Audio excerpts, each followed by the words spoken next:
mradi unalenga kuboresha maisha ya wanawake na wanaume kwa kupitia mnyororo wa thamani wa nishati timao kwa kuongeza ufanisi wa upatikanaji wa nishati na fursa za kuongeza kipato sambamba na kupunguza ufyekaji na uharibifu wa msitu na madhara ya mabadiliko ya tabia ya nchi. Tumeona ndugu zetu wakionyesha pale.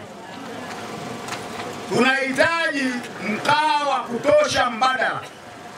Ila ukweli ni kwamba wilaya ya Malinyi malighafi ya kutengenezea mkaa mbadala ipo ya kutosha, tena inazidi viwango, kwa sababu tunao tunaita pumba. Kuna pumba laini, kuna pumba ngumu. Pumba ambazo zimefurika magodauni mpaka zenyewe zinalalamika kwa nini tumetujaza humu. Sasa hazina watumiaji. Ni sawasawa na ambavyo tungeweza kusema jamani, hawa watu wanahitaji watumiwe. Yaani kama zilikuwa nasema nishati yetu mpumba zilikuwa zinaongea, zingetuita, njoni mtuchukue mtutumie. Lakini bado tunahitaji kuzitumia.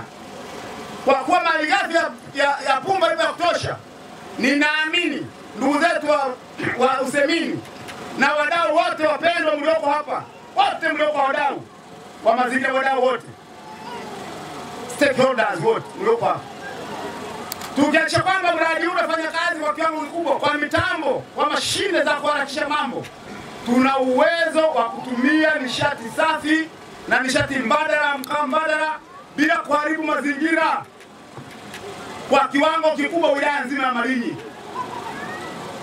Mwaka jana tumevuna tani 23,000 za mpunga. Tumeuza tani 2,000 kama 2,000 kitu hivi bado za mpunga. Sasa kama tumevuna kiasi hicho cha mpunga, tumeuza kwa Mheshimiwa Dkt. Samia Suluhu Hassan amenunua mpunga kwetu kwa wilaya ya Malinyi hizo tani 2,000. Maana yake tani 2,000 na kitu zimebaki. Hizo tani 2,000 zinatoa pumba kiasi gani? Ni mlima wa pumba. Na kila mwaka ni mlima mpaka kufika mlima Kilimanjaro. Kwa tunahitaji watumiaji.